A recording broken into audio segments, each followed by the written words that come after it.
We are live. Oh, Okay, it says live. and we're live. All right, well, everybody, thank you so much for tuning in.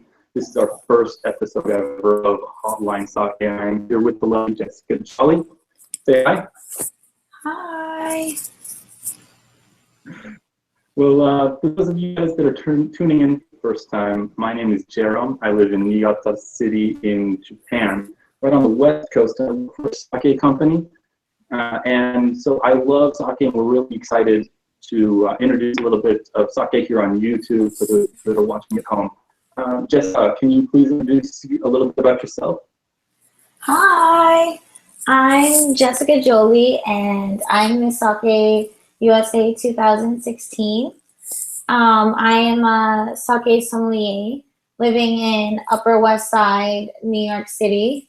So hopefully we can provide that East meets West from, I guess, totally opposites. Yeah, from Japan to US. Thank you so much, Jessica. We're really lucky to have you. Well, one thing we want to do as part of the show is introduce a couple of sakes that we like. Now, as I mentioned, I'm from Niigata Prefecture, which is a huge place for sake.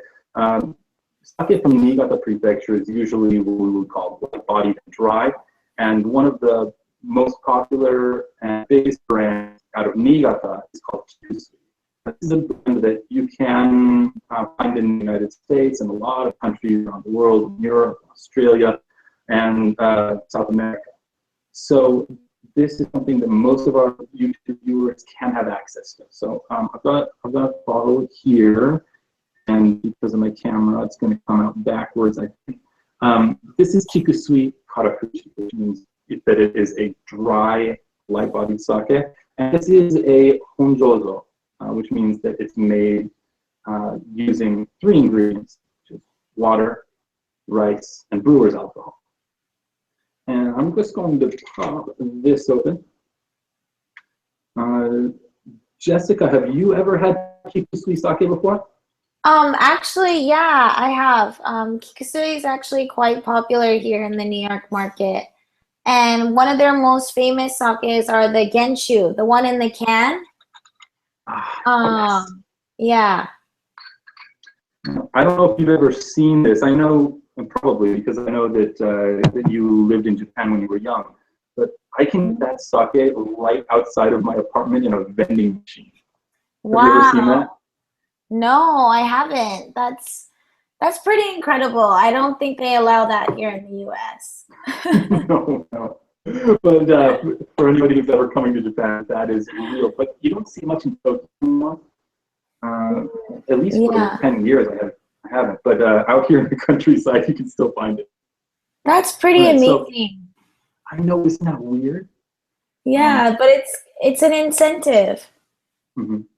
And there's not even like an age restriction on it. I've seen some where you've got to like scan your ID before you can use it, but the one side of my house. Right. We're not trying to sell alcohol to underage drinkers right now, so let's keep it PG. Sorry, off to a great start, right? Something that is really unique about a honjozo, that's got the brewer's alcohol added to it as well, is that it's very aromatic. It's a little bit air, and it's got a stronger aroma than junmai sake that is only made from rice and water. So because it's light-bodied, it is very smooth and it is dry, but it also is high in acid content, which is it, and umami, and helps it pair really well with food, especially meats. So, Kikusui, it is a Niigata sake. If you're looking for something that is easy to drink and really accessible, that is an awesome choice. Jessica, I understand that you have a sake for us today. Yeah, so since you're living in Niigata, I figured I should continue with your trend, and I have a special Hakkai-san Ginjo today, and so it's in this beautiful Hyotan bottle, which I could be wrong, but they actually have like this limited pairing or set for this Hilton bottle, and I've heard that they kind of make it solely for the American market. I could be wrong, but it's a really cool bottle. A Hilton is a traditional bottle shape for sake.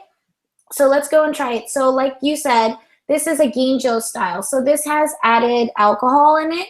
So it's just a grade above yours, a honjozo. But this is a really famous brewery. I think actually your previous video you featured Hakai-san. And Hakai-san is known for their clean and crisp water. So let's go ahead and try it.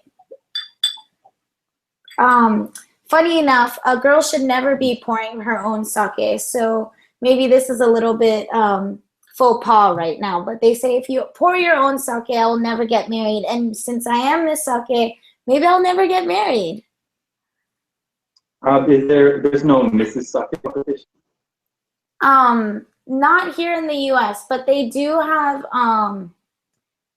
like a specialty Madame Sake in Japan. Miss Sake Madame. So it's for the older, like the more koshu style ladies, if that makes sense. Koshu. Okay, for those of you who don't know, koshu is aged sake. I just learned this. That usually Japanese people like to drink really fresh sake. So sake that's been aged for less than a year. And then once it's been aged for about 2 years, it gets what's called hineka, or kind of an off smell. And people usually won't drink sake if it's been about 2 years old. But then once it hits 3 or 4 years, it starts to get a much rounder and fuller, stronger aroma. The alcohol content will go up a little bit, and it will become full-on koshu, which is aged sake. And people drink it again. It becomes popular again. But there's that awkward, kind of the pubescent era of sake that's kind of awkward and nobody wants it. So a little fun thing I learned today. Well, wow. Jessica. Yeah, that's awesome. I mean, it's kind of rare to find koshu here in New York market. So if you ever get a chance, you should definitely introduce one. But going back to our original subject, this Hakai-san Ginjo. Again, Hakai-san in general, and same with Niigata style sakes, are very clean and crisp. It's what we call the magic water of sake. And again, this one is extremely crisp and clean on the palate. It kind of finishes out slightly on the drier side, but not as sharp. For me, Kikusui, I haven't had the one that you had, but Kikusui in general is a little bit sharper in comparison to Hakai-san. This one's slightly a little bit smoother, and you get more of the rice notes to it. And again, Niigata celebrates 4 seasons, which I think is really special, and that's why they have such great rice and amazing water and great climate for sake production. So this is something that I would definitely enjoy drinking every day. And what's not to like? Like, the bottle is so cute. It's great for a girl who wants to drink, late night, every day, on Saturdays. It really doesn't matter, but it's just easily accessible. And Hakai-san, again, is such a great sake manufacturer. So, kanpai. Kanpai. Jessica, what's the price point on a sake like that? For this, actually, to be honest, it's really hard to find just sake sold in stores because it is limited. But for a smaller bottle like this, I would say anywhere between like maybe $15 retail, $15, $20.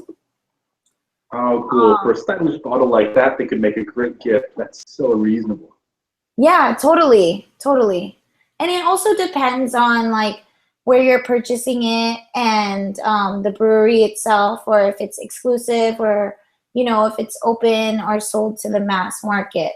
Like, I believe this one was sold specifically through a certain retailer, so it wasn't openly available to the US market, like in general. Wow. Okay. Well, you are a wealth of knowledge. Our friends that are watching in the United States, they can get so much information from you, um, and so I know you're going to be an awesome asset to them in the future. But I know that we could talk about this all day. But let's rein it in. We'll talk a little bit more about it next time. Different retailers and where we can buy what. So let's have a little fun before we finish up today's first episode. Now, our theme for the video is summer love.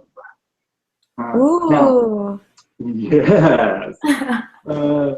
So, I think well, drinking in general, but especially sake is really pure. Do you feel like there's, I don't know, a romantic side of sake?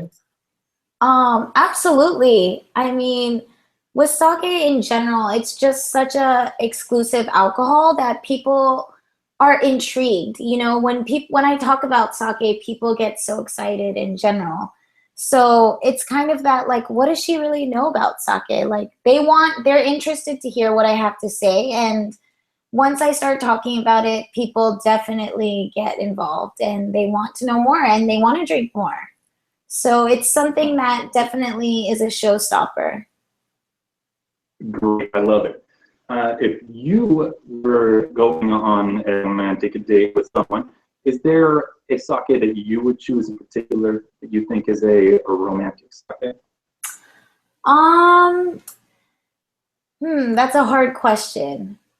Um, for me personally, it's definitely always about the ambiance and the mood and obviously the person that you're with, because clearly if you're drinking sake, it should be a special occasion.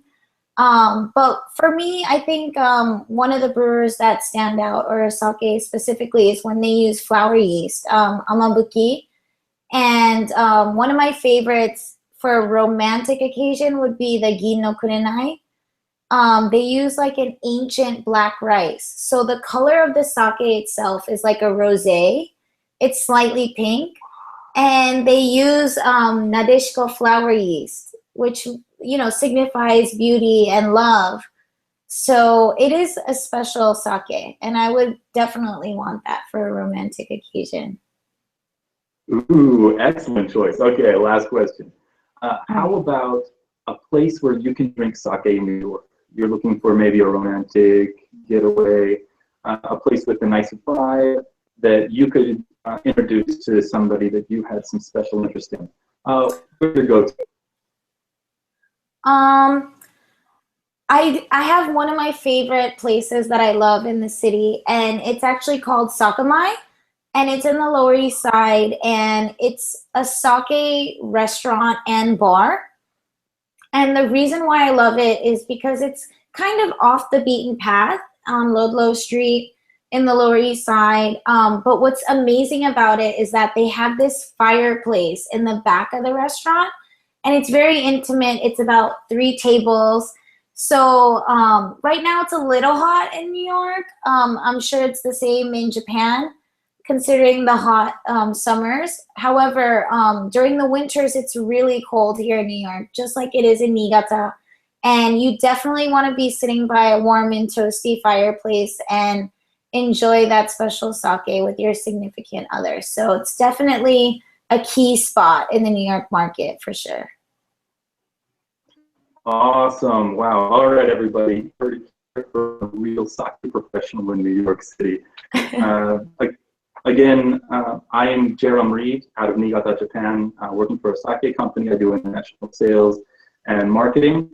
And I'm Jessica Jolie, Miss Sake USA 2016.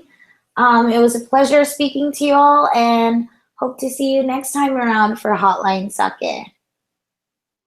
okay, everybody, in the description down below, we're going to share some of our personal stuff, personal channels, Instagrams, and email. So please send us questions, anything you want to know or you want us to ask each other. We'd be happy to hear from. Thank you so much, guys, and until next time. Cheers. Kanpai. Okay, boom. We're not live anymore. Where are It we? still says live. Still says live, but I'll chop it off. Okay. Or we just